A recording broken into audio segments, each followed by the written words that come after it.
All right, so let's talk grocery budgets. This is the most common question that I receive every single day from my readers.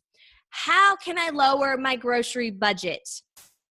Here's the thing. I'm a believer that it doesn't matter what amount you spend every month on groceries. It really doesn't matter so long as you can afford it and it fits your real life. Because here's the thing, you could be gluten-free. You could be on a special diet like paleo or whatever other diet there might be out there.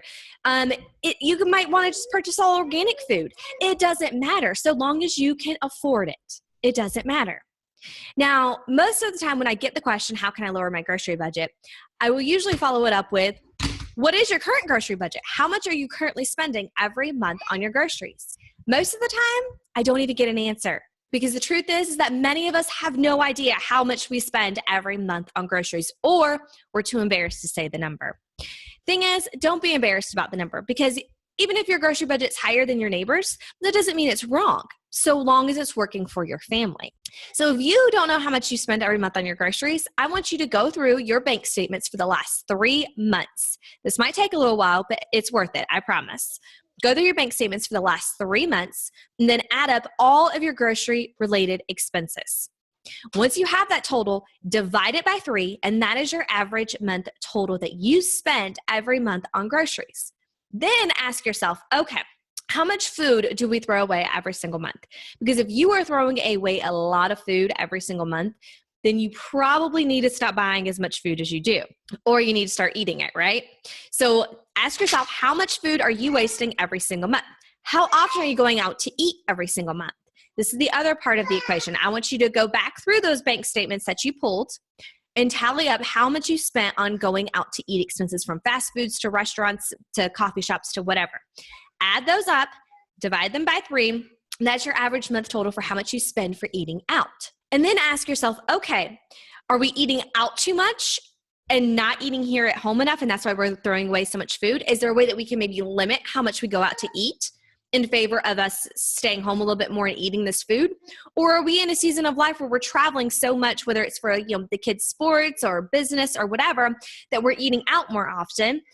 And if that's the case, then we need to go back through and say, okay, we don't need to be purchasing as much food at the grocery store because we're eating out more often than we are staying home.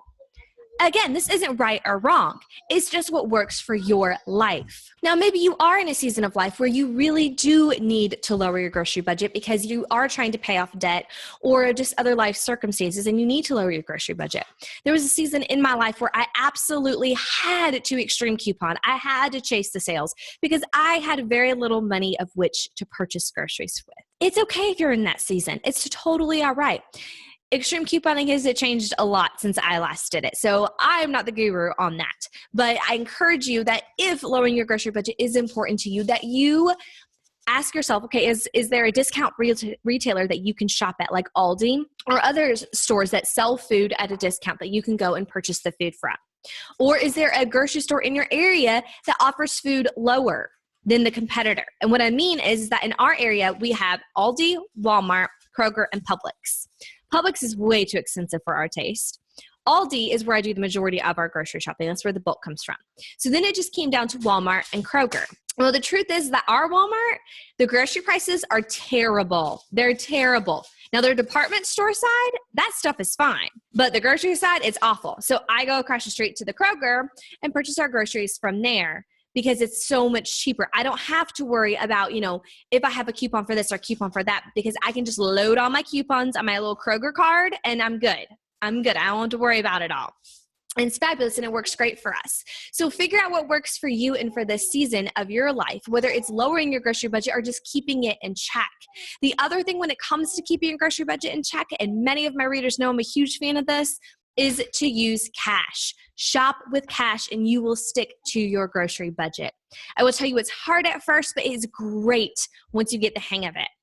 Literally, I just go to the bank on Monday because I do all my grocery shopping on Mondays. I will drop my 2 oldest children off at preschool, head to the bank, pull out our cash, put it in my little grocery section of my cash wallet. and I will head to the grocery stores. I first go to Aldi, then I go to Kroger, and I will stick to my grocery budget because I only have that cash with me to spend. I can't spend anything over. And so usually what I do is when I go through the grocery store, I just write down the prices next to the item that I'm buying. So my grocery list is made out, and I just write down, the prices. I might hit like times it 2 or 3 or 5 if it's like cans of something.